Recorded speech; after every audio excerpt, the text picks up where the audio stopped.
Hoje a gente vai olhar de perto uma empresa que muita gente no mercado fala que é uma verdadeira vaca leiteira da Bolsa, né? A Caixa Seguridade. Exato. Ela tem essa fama de ser uma grande pagadora de dividendos. Mas a nossa ideia aqui é ir um pouco além. Sim, e além do rótulo. Isso. Queremos entender o motor que gera esse caixa todo.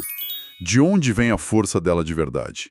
É uma fortaleza, tipo, inabalável ou tem algum risco escondido ali? Uhum. E claro, a gente vai tentar responder a pergunta: o que o preço atual da ação diz pra gente sobre o futuro? É isso aí. E essa análise é, assim, fundamental, porque dividendo alto é ótimo, né? Mas sem entender de onde ele vem, pode ser uma armadilha. Com certeza. A questão-chave é a sustentabilidade, sabe? Esse dinheiro todo que a empresa distribui, ele vem de uma operação sólida que vai continuar crescendo ou é um voo de galinha? Boa pergunta. É essa a diferença entre um bom investimento e uma dor de cabeça. E para descobrir isso, a gente precisa desmontar o modelo de negócio da companhia. Certo. Então vamos começar por aí. Quando a gente pensa em Caixa Seguridade, a primeira coisa que vem na cabeça é o seguro habitacional. Parece que é o coração de tudo, certo? Sem dúvida. É a joia da coroa. E os números aqui, olha, são de impressionar. Eles têm metade, 50% de todo o mercado de seguro habitacional do Brasil. Metade do mercado. Nossa. Mas o mais importante não é nem o tamanho, é o porquê desse domínio. A lei brasileira obriga que todo financiamento imobiliário tenha um seguro habitacional. Ok, isso é um ponto-chave. E o controlador da Caixa Seguridade, a Caixa Econômica Federal, é simplesmente o dono de quase 70% do mercado de crédito imobiliário do país. Peraí, então a lógica é: a Caixa empresta o dinheiro para a pessoa comprar a casa e, por lei, essa pessoa é obrigada a comprar um seguro. Exato. E quem vende esse seguro? A empresa que é da própria Caixa. É tipo um ciclo perfeito. Perfeito. É quase um fosso regulatório, então. Não é uma vantagem que um concorrente pode superar com um produto melhor ou um preço mais baixo, porque a regra do jogo está amarrada ao financiamento do controlador. Isso é bem poderoso. Exatamente. É o que o mercado chama de uma vantagem competitiva estrutural. E o mais interessante é como essa receita se comporta ao longo do tempo. Pensa num contrato de financiamento imobiliário. Ele dura 20, 30, às vezes 35 anos. Uma vida. Uma vida. E durante todo esse período, a pessoa paga o seguro todo santo mês. É o tal do efeito de empilhamento que a gente vê nos relatórios. Quer dizer que todo mês entra dinheiro de contratos novos, que foram fechados agora. Isso. Mas também continua entrando dinheiro dos contratos assinados há 10, 20 anos. A base só cresce. Só cresce. É uma máquina de gerar caixa previsível que, assim, pouquíssimas empresas no mundo conseguem ter. É incrível pensar nisso. Alguém que financiou um apartamento hoje vai estar pagando esse seguro para a Caixa Seguridade até, sei lá, 2055. Exato. E essa previsibilidade é o sonho de qualquer gestor. Mas olha, o modelo é ainda mais robusto do que parece. É? A empresa se apoia em outros dois pilares além dos seguros: acumulação e distribuição. Certo. No pilar de acumulação, por exemplo, eles são gigantes em previdência privada. São a terceira maior do país, com 16% do mercado. Uau. E a receita aqui vem das taxas de administração cobradas sobre as reservas dos clientes, que tendem a crescer com o tempo. Aí dentro desse mesmo pilar tem também consórcios e capitalização. E o terceiro pilar é a distribuição, a corretagem. Pelos números, parece que essa parte do negócio também é bem relevante, né? Responde por mais de um quarto do resultado, uns 27%. É muito relevante. A corretora é o canal de vendas de tudo.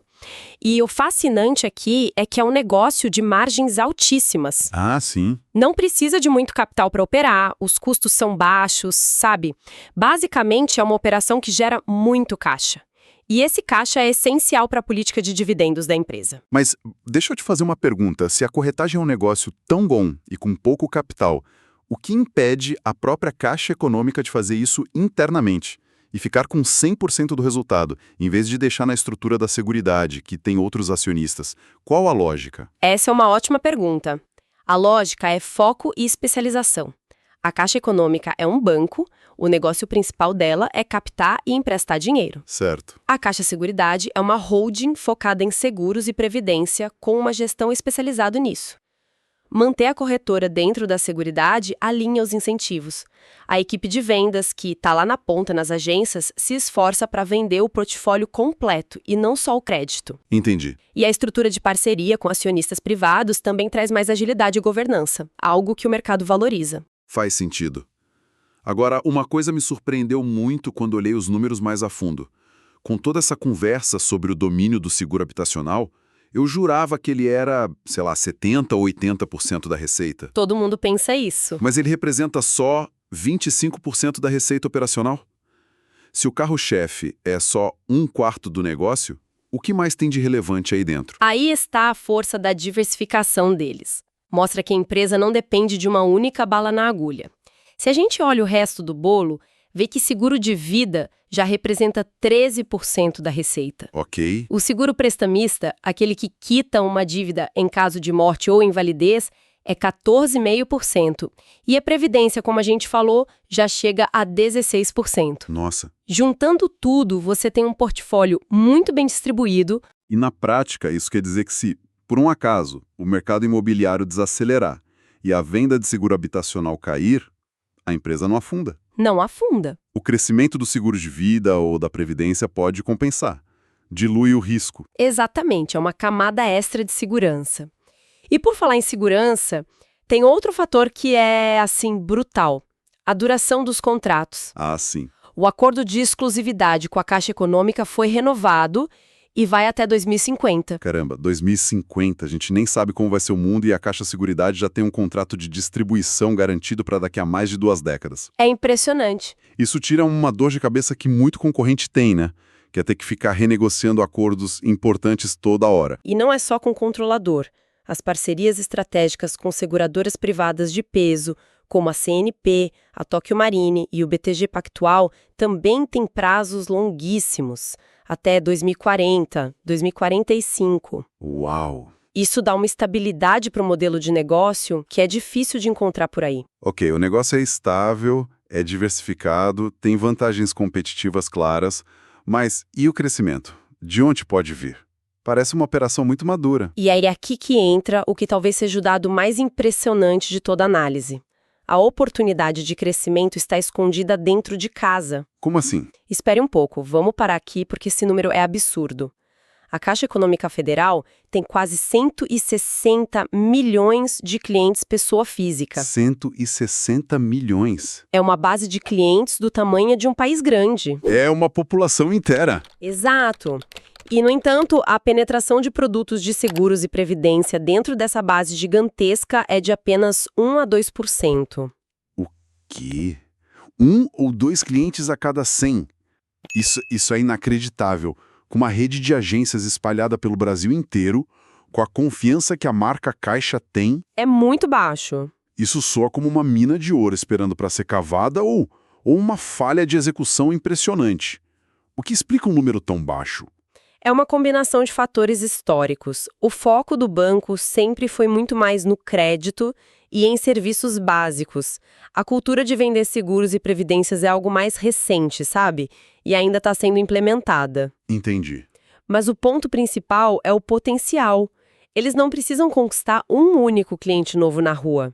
Se eles conseguirem, com treinamento e incentivos, aumentar essa penetração de, digamos, 2% para 4% nos próximos anos, eles dobram o tamanho do negócio. Dobram o negócio. O potencial latente é enorme. E tem a questão da taxa de juros, a Selic, que sempre preocupa quem investe em seguradoras.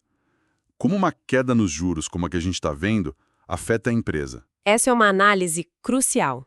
De acordo com os dados da própria empresa, cerca de 30% do lucro vem do resultado financeiro, Certo. que é o dinheiro que eles ganham aplicando as reservas técnicas no mercado. Esse resultado é diretamente impactado pela Selic. Se a Selic cai, esse ganho diminui. Isso é fato. Mas tem o outro lado da moeda, imagino. Tem. E é um contrapeso importante. Uma queda na Selic tende a aquecer a economia e, principalmente, o mercado imobiliário. Ah, claro. Juros mais baixos significam prestações de financiamento mais baratas, o que leva mais gente a comprar imóveis. Mais financiamentos significam mais vendas do seguro habitacional obrigatório. Entendi. Então, o que se perde de um lado... Tende a ser compensado, ou até superado, pelo ganho no resultado operacional.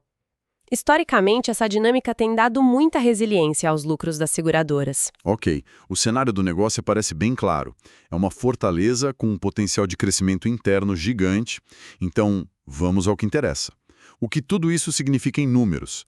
Como a gente traduz essa análise toda em um preço para ação? O pessoal costuma usar o modelo de Gordon para empresas assim, né? Sim, o modelo de Gordon é bem adequado para empresas estáveis e boas pagadoras de dividendos. Para usar, a gente precisa de 3 informações: o dividendo esperado para o próximo ano, Ok. a taxa de retorno que um investidor exigiria para correr o risco e a taxa de crescimento esperada para os lucros e dividendos no longo prazo. Certo. Vamos construir isso juntos. O primeiro, o dividendo. Qual seria uma projeção razoável? Com base nas projeções de lucro do mercado e na política da empresa de distribuir uma fatia grande do resultado, um número realista para o próximo ano seria algo em torno de R$ 1,40 por ação. Beleza. 1,40 de dividendo. Agora a parte mais subjetiva. A taxa de retorno exigida.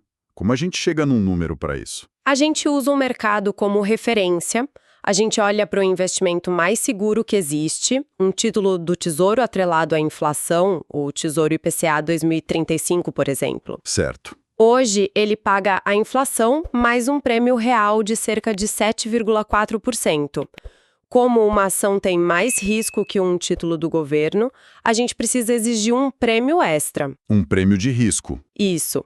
Se a gente adicionar um prêmio de risco de 3 pontos percentuais, chegamos a uma taxa de retorno real exigida de 10,4% ao ano. Só para traduzir isso, se a gente imaginar uma inflação de 6% ao ano, a gente estaria falando de exigir um retorno total, nominal, de mais ou menos 17% ao ano para investir nessa ação. É isso. Exatamente. É uma taxa de retorno bem atrativa. Certo. Falta a última peça, a taxa de crescimento. E aqui imagino que a gente tenha que ser bem conservador. Sempre. É a premissa mais difícil de acertar, então prudência é fundamental. O histórico da empresa é espetacular, com um crescimento médio de lucros de 17% ao ano nos últimos 9 anos. 17%. É muito alto. Muito. Mas usar isso para o futuro seria irrealista. Para o nosso cálculo, vamos usar uma premissa bem mais modesta. Um crescimento de 8,1% ao ano. Isso seria um crescimento real, acima da inflação, de pouco mais de 2%. Espera aí, só 8,1%? Depois de tudo que a gente falou sobre a baixíssima penetração na base de 160 milhões de clientes, sobre o potencial de vender mais para a mesma base, essa premissa não parece pessimista demais? Ela é conservadora de propósito. É sempre melhor ser surpreendido positivamente, né? Verdade. Pode ser que eles consigam crescer 10% ou 12%, sim, mas para um exercício de valoração a gente parte de uma base mais segura. Se mesmo com a premissa conservadora o resultado for bom, ótimo. Ok, entendi a lógica. Então temos as 3 premissas. Dividendo de 1,40, taxa de retorno exigida de 17% e crescimento de 8,1%. Colocando tudo isso na fórmula onde a gente chega. O cálculo nos leva a um preço justo de R$ 16,68 por ação. 16,68. E no momento em que a gente grava, a cotação no mercado está em 16,53. Está praticamente no preço. A margem de segurança é de 1%, quase nada. Então o mercado já sacou tudo isso. Não tem almoço grátis aqui. A interpretação desse resultado é a parte mais importante. O valor de 16,78 não é um preço teto. Certo. A forma correta de pensar é: este é o preço no qual, se todas as nossas premissas se confirmarem, a ação tenderia a gerar exatamente aquele retorno de 17% ao ano que a gente definiu como necessário. Ah, entendi. O fato de o preço de mercado estar tão perto indica que sim, o mercado já está precificando um potencial de retorno muito similar a este. Claro, lembrando sempre que é renda variável, não há nenhuma garantia. E tem alguma outra forma de checar essa conta? Uma espécie de prova real? Tem. E é um cálculo bem intuitivo. A gente pode somar o retorno que vem dos dividendos com o retorno que vem do crescimento. No preço de 16,53, o dividendo de 1,40 representa um dividendo yield de 8,48%. Ok. Se a gente somar a nossa premissa de crescimento dos lucros de 8,1% a isso, chegamos a um retorno total potencial de 17,26% ao ano. 17,26. É um número muito próximo dos 17% que usamos no modelo, o que mostra que a análise está consistente. Entendi. Então, no fim das contas, a gente tem uma empresa que é uma fortaleza com um negócio super resiliente, diversificado, com uma vantagem competitiva quase impossível de ser batida. Uhum. E com um caminho claro para crescer só explorando a própria base de clientes. Mas, por outro lado, o preço na tela já parece refletir boa parte desse otimismo, prometendo um retorno robusto, mas não exatamente uma barganha. Essa é a foto. É a foto perfeita. E isso nos leva à reflexão final para quem está analisando a empresa a fundo. Toda a nossa conta se baseou numa premissa de crescimento de 8,1% ao ano, que você mesmo achou conservadora. Sim, achei. Isso levanta uma questão importante. Diante da gigantesca e inexplorada base de clientes da Caixa, a pergunta central a se ponderar é: essa premissa de crescimento é de fato conservadora demais e a empresa pode surpreender positivamente? Certo. Ou existem barreiras ocultas, talvez culturais dentro do banco, ou operacionais, que vão impedir a empresa de acelerar a penetração de seus produtos e fazer com que esse crescimento de 8% já seja um bom desafio? Fica a pulga atrás da orelha. A resposta para essa pergunta é provavelmente a chave que vai definir o desempenho desse investimento nos próximos anos. Aqui vai um resumo da nossa análise de investimento sobre a Caixa Seguridade. O objetivo dos nossos estudos foi bem direto: mergulhar nos fundamentos da empresa, entender o negócio e calcular um preço justo para a ação usando o modelo de Gordon. Primeiro ponto: o modelo de negócio é bem sólido. O carro-chefe deles é o seguro habitacional, que é obrigatório em financiamentos imobiliários, né? Isso gera uma receita super previsível. E não é só isso. A empresa tem vários outros produtos, como seguro de vida e previdência, o que deixa tudo bem diversificado. Segundo, o crescimento. O lucro da empresa cresceu, em média, 17% ao ano nos últimos 9 anos. E o potencial de expansão, olha, é enorme. A penetração de seguros na base de quase 160 milhões de clientes ainda é baixíssima. E, por último, o preço justo. Usando premissas mais conservadoras, como um crescimento de lucro de 8,1% ao ano, nosso estudo chegou num preço justo de R$ 16,68 por ação.